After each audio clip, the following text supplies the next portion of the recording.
Have you ever read this book to anybody? It essentially is one of my favorite books to read to kids. It's called If You Give a Mouse an iPhone. And essentially the premise of it is this boy gives the mouse an iPhone while he's like making lunches for their trip. And essentially the mouse like starts playing the phone, and then they go on this trip and the mouse is playing the phone, playing the phone, playing the phone, and he misses all of their trip. They go on an amusement park, they like walk off a cliff, they like go into the ocean, and they end up like on this deserted island camping. And then the mouse freaks out because his phone dies, the battery dies, and he like freaks out and is like, I need a charger, I need a charger. And the guy's like, we're on a deserted island, there are no chargers. And then the mouse is like, oh, cool, how'd we get here? And then he's like so excited to do the other things. And so often I notice even with my own daughter that if she's on her phone too much, she gets really grumpy, and it's really hard for me to deal with her. So essentially I put limits on her phone, but also I try to make sure that we're doing something every single day that gets her off of it, whether it's like, let's go outside and play catch, or let's go play the piano, or even like here's some beads, go make a bracelet, or we have all these art supplies that we always have all the time that I think are completely essential for kids. And I think if parents are really struggling with getting their kids off their phones, like you need to take it away. Because even with my daughter, she'll talk for hours on it. And I'm like, I have to take it away, and then she'll start being creative.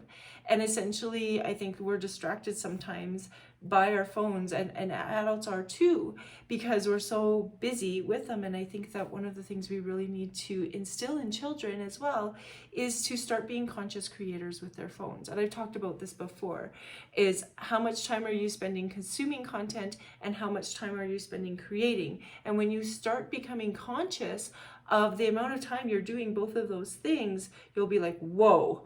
And then you'll say, what is it that I can change? And we can start to instill the creative gifts and vibes in our children really young, when we start to get them to become aware of how much time they're spending consuming other people's content versus how much time they're spending creating. And creating can be whatever they want. It can be making videos, it can be making bracelets, it can be drawing, it can be painting, it can be building with Lego. Anything that they're doing where they're being creative is being a conscious creator. And that's one thing that we want to see kids do more of. So even with the If You Give a Mouse an iPhone book, which I think is that I love reading this book to my class, we always have amazing discussions with it. But also with your own kids, I think you should have discussions of it and with it, and what is it that you could be doing, and what is it that you're maybe missing out on if you're spending too much time like this. Because even on a drive, there are so many amazing things on a long drive that sometimes you come across, and if you're on your phone and headphones in, you'll miss it. So we were driving back from Invermere, and there was a bear that came across the road, and it was like, whoa.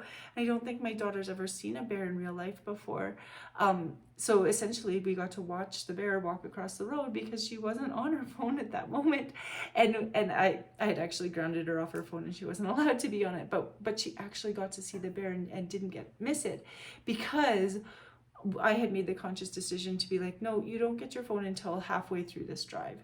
And it was a 3-hour drive. So essentially there's times where I think we really need to just take them away and be like, go create something, because you will be amazed at what your children will create when you take that away. Or essentially, if you're going to use it, you can only use it to create. So you want your phone back? Okay, here it is.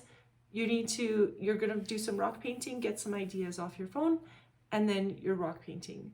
And essentially, like, she came up with the most amazing rock painting ideas just from having that time to be like, nope, no more, you're only using it for creating. And I think if more of us did that with our children and with our phones, we would have a much more healthy society, because just her energy even changes when I take that away. And it's unbelievable when you start to become conscious of it and start to watch. I challenge you to become conscious of, when you take your kids' phones away, how long it takes them to self-regulate and then actually like empower themselves through other activities.